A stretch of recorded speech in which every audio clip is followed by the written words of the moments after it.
What if I told you that the very instinct that drives so many of us, the urge to show off, to announce our temporary wins to the world, could it be silently undermining everything we've worked so hard to build a successful life? It sounds strange, but stay with me, because what you're about to discover could transform your entire approach to influence, reputation, and lasting success. What if I told you that this very act of showing off could be your biggest downfall? Welcome to 1009 Secrets of Life, where we dive deep into the science and strategy behind human behavior. We live in an age where visibility is power, where followers equal influence and likes feel like currency, where every milestone is expected to be shared, celebrated, broadcast. But what if I told you that sometimes the louder you shout, the more fragile your success becomes? That real power often lies not in display, but in discretion. This is not a new idea. Over 500 years ago, a sharp-eyed political thinker named Machiavelli observed the same truth while watching rulers rise and fall in the brutal courts of Renaissance Florence. He noticed that those who flaunted their power too openly attracted envy and resentment, and that envy often turned to opposition. He warned, "A leader who makes his strength too visible stirs up hatred and risks losing everything." And though the stages and costumes have changed, from royal courts to social media feeds, the human psychology behind that warning remains exactly the same. You see, our brains are wired for comparison. For millions of years, in small tribes, status was survival. The higher your standing, the safer you were. When someone else displayed dominance, it triggered a threat response in those around them. That same neural circuitry fires today when we see someone broadcasting their success. Whether it's a colleague showing off their new car, a friend flaunting their perfect vacation, or an influencer parading luxury and lifestyle. Neuroscience shows that witnessing these displays lights up the amygdala, our threat detector. Stress hormones surge. We experience an ancient, often unconscious mix of envy, competition, and self-doubt. But here's the twist. The same mechanism affects the one doing the showing off. The moment you build an identity around external validation, you step onto an exhausting treadmill. The first post gets likes, the second must be bigger, the third must top them both. Psychologists call this the hedonic treadmill, a cycle of chasing fleeting highs. But with each turn, the pressure grows. One slip, one criticism, one public stumble can feel catastrophic when your self-worth has been tied to constant display.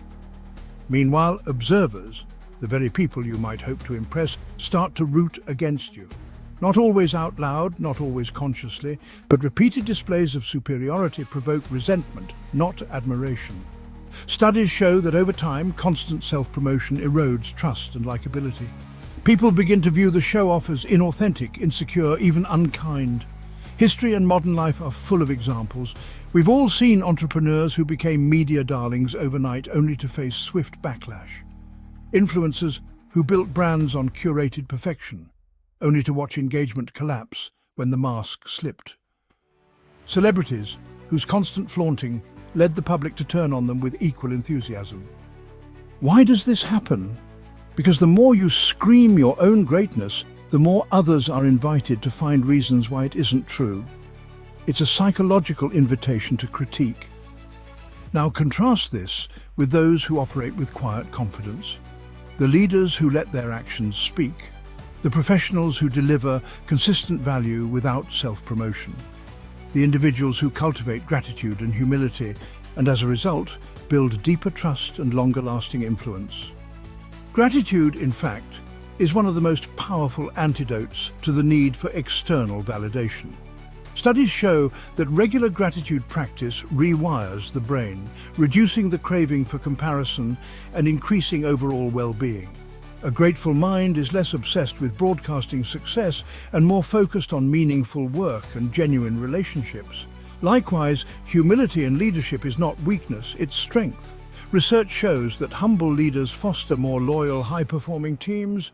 People want to follow those who elevate others, not just themselves. So what can you do, starting today, to avoid the trap of showing off, and instead cultivate lasting respect and influence? First, Embrace strategic silence. Not every achievement needs an audience. Share your wins privately with those who matter most. Let your results speak in time. There is immense power in being the person others talk about, rather than the person always talking about themselves. Second, focus on depth, not display. Build real skills. Pursue mastery. The more value you quietly create, the more undeniable your reputation becomes.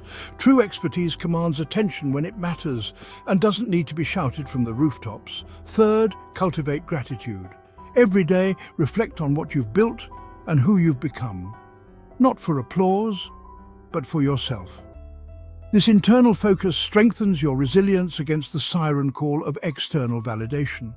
Fourth, invest in authentic relationships. People remember how you make them feel, not how loudly you declare your worth. Listen deeply. Lift others up. Influence grows naturally from trust, not performance. Finally, under-promise and over-deliver. Set modest expectations, then quietly exceed them. Delight is born of surprise. Disappointment is born of hype. Choose wisely. Because here's the truth most people miss.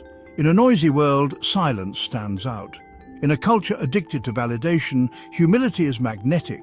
You don't need to show off to be respected. In fact, the more you cultivate quiet competence, the more your influence will grow, precisely because you're not demanding attention. And if you've ever felt the pressure to show off, or watched someone else fall victim to it, know this: the freedom that comes from no longer needing to impress is one of life's greatest victories. So the next time the urge arises to broadcast your latest success, pause. Ask yourself, is this about creating value or seeking validation? Is this about inspiring or impressing? Choose the path of quiet strength, because in the end, true power whispers. And those who understand that simple truth are the ones who leave the deepest mark.